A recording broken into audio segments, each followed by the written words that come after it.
Александр Лукашенко задаволіў патрабаванне Владимира Зеленскага, якое было вылучана ў форме ультыматума. І гэта галоўная падзея тыдня. Нагадаю, што тыдзень таму прэзідэнт Украіны Владимир Зеленскі запатрабаваў ад кіраўніцтва Беларусі в ультыматыўнай форме спыніць працу ретранслятары. Російський ретранслятор, білоруський, яка нам різниця? На його території вздовж двох областей, прикордонних з Україною, знаходиться техніка, яка коригує вогонь по українському населенню. Саме населенню. Для чого слова? Що він не хоче бути в війні? Хай зніме цю техніку. Хай вимкне цю техніку. Я думаю, що йому тижня буде достатньо цього зробити. Тому що, чому я кажу тиждень? Тому що зараз кожного дня через це гинуть наші цивільні люди. Поранені діти. Якщо він це не зробить, зробимо ми. Ну і вось прайшоў тыдзень і высветлілася, што за 2 дні да заканчэння гэтага тэрміна ретранслятары спынілі працу. Сам Александр Лукашенко практычна не пракаментаваў гэтую сітуацыю, непасрэдна гэтую сітуацыю з ретранслятарамі, а беларускія генералы гаварылі пра мір.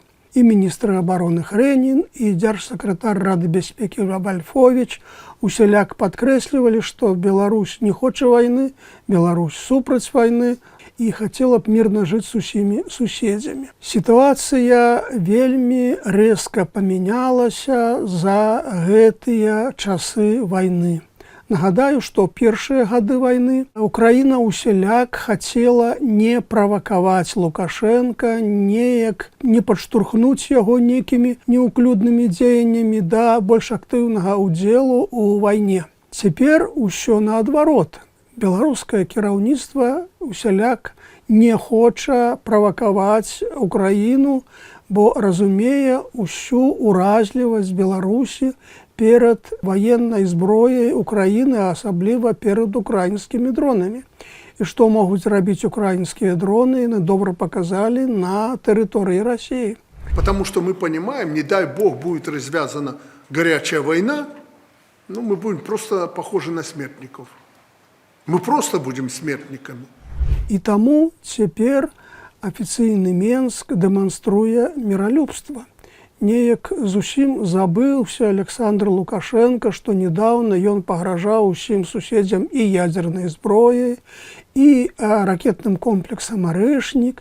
Цяпер неяк дзіўна з рыторыкі зніклі і ядзерная зброя, і гэты «Арэшнік». І ўвогуле пачуццё камфорту як бы знікла у кіраўніцтва Беларусі, бо дасюль здавалася, асабліва з канца 22 года сітуацыя даволі камфортная. З тэрыторыі Беларусі перапыніліся атакі на Украіну і ракетамі і дронамі. З тэрыторыі Беларусі ўжо не ішлі расійскія войскі на Кіеў. І Беларусь нібыта не ўдзельнічала ў вайне, хоць і атрымоўвала вялікія эканамічныя дывідэнды ад таго, што ваенна-прамысловы комплекс Беларусі працаваў на расійскае войска, атрымоўваючы недрэнныя грошы за гэта. Цікава, што напярэдадні Лукашенко абвясціў, што збіраецца ехаць у некую доўгую замежную камандзіроўку. Через несколько дней у нас форум регионов, поэтому надо будет вам этим заниматься, прежде всего, поскольку у меня тут длительная командировка, ну и в связи с этой длительной командировкой. Гэта таксама цікава, мусіць, вось гэтая напружаная сітуацыя прыпыніла ці, магчыма, перанесла ягоныя візіты, якія планаваліся ў Расію, і як можна меркаваць у Інданезію, магчыма, яшчэ кудысьці. Яшчэ адзін цікавы момант. Лукашенко заявіў, што недавно ён сустракаўся с афіцыйнымі прадстаўнікамі кіраўніцтва Украины. Я уверен, и об этом говорил недавно представителям Зеленского. Вот на этом месте недавно были представители Зеленского. І гэта сітуацыя трохі дзіўнаватая, бо Беларусь і Расія саюзнікі, і яны сумесную вядуць барацьбу з Украінай, ну и Заходом отповедно. Мы понимаем, что может быть, если Запад опять сюда влезет и победит. Я не говорю про Украину, ну какая Украина? Не про Украину речь. Мы понимаем, с кем мы воюем сегодня.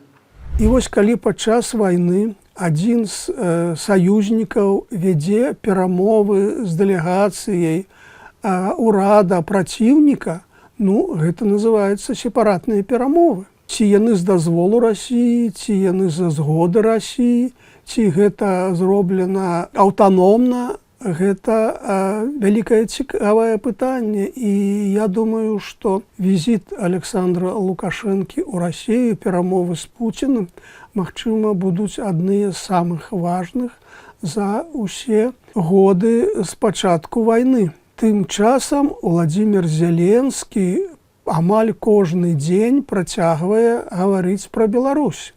Ён працягвае ціснуць на Беларусь і патрабуе далейшых крокаў, патрабуе спыніць будаўніцтва новых складаў на мяжы з Украінай, новых дарог і мастоў, новай інфраструктуры, з дапамогай якой Беларусь магла бы весці некія вайсковыя дзеянні супраць Украіны. Зеленскі патрабуе спыніць супрацу ваенна-прамысловага комплекса Беларусі і Расіі. Зеленскі патрабуе спыніць пастаўкі паліва ў Расію, якія апошнім часам моцна павялічыліся ў звязку з тым, што цяпер Расія перажывае паліўны крызіс, які здарыўся у звязку з тым, што украінскія дроны вельмі моцна і паслядоўна атакуюць нафтаперапрацоўчыя прадпрыемствы Расіі. І таму дапамога Беларусі ў такой сітуацыі, магчыма, яшчэ больш непакоіць і больш выклікае незадавальненне Украіны. Так само, як і його, наприклад, нафтопереробна промисловість. Ми робимо все, щоб у русських не було можливості продавати нафту і давати, відповідно, дизель і нафту своїй армії. Тому що все це витрачається проти нас. Він сьогодні головний постачальник, чи один з головних постачальників для російської армії. Саме Лукашенко, саме Білорусь. Можна це зупинити? Я впевнений, що це в його силах. І це саме він контролює. То бок, Україна працягвае палітычны, дыпламатычны, псіхалагічны, інфармацыйны націск на Беларусь.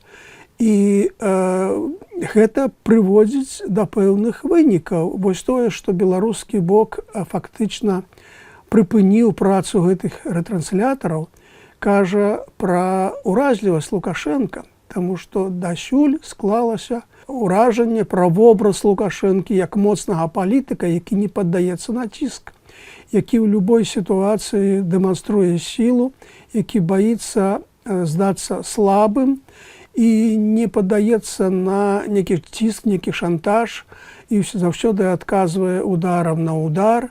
Ну дык вось цяпер гэты вобраз як бы мяняецца. Гэта сітуацыя ў беларуска-украінскіх адносінах кажа пра тое, што Лукашенко паддаецца на ціск, калі гэты ціск моцны. Калі Лукашенко бачыць рэальныя пагрозы, ён з'яўляецца ўразлівым. Таму ціск павінен быць моцным, каб Лукашенко саступіў. Вось гэта галоўная выснова, магчыма, з гэтай гісторыі пра рэтрансляторы і пра ультыматум Зеленскага.